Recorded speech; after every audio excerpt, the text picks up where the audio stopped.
On sait que la NBA adore le storytelling et la déclaration de Wemby qui reste malgré tout le visage de la NBA pour les 20 prochaines années, et c'est, je pense, un élément assumé par le front office du haut de la pyramide. Je te parle de Adam Silver et donc du bureau exécutif de la NBA.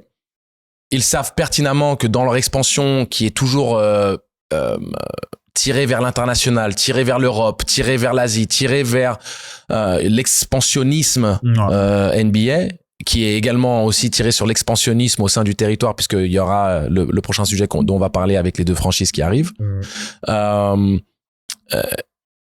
Wemby, c'est pas un dossier qui est sous-estimé. Ouais.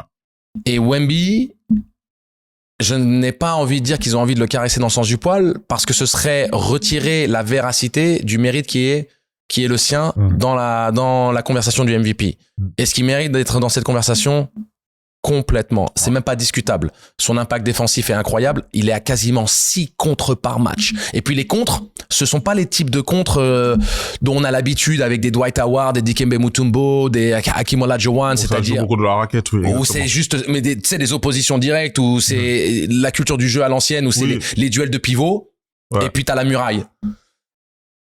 Même si Hakeem Olajuwon avait cette mobilité où il pouvait aussi faire des close-out mais Wemby, il est en capacité de contrer les tirs à 3 points alors qu'il a les 2 pieds dans la raquette. Il est en capacité, sans même regarder la balle, de renvoyer d'où ça vient les paquets. Et puis surtout, il a cet impact, l'influence dans la volonté des mecs de même aller se frotter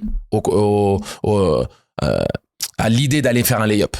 Ouais, mais surtout, tu vois, ça change le jeu même de l'adversaire. Et surtout qu'il a un depoy quasiment assuré. Là, le depoy, il y a même pas de discussion. Le depoy, on sait que ça va être le sien.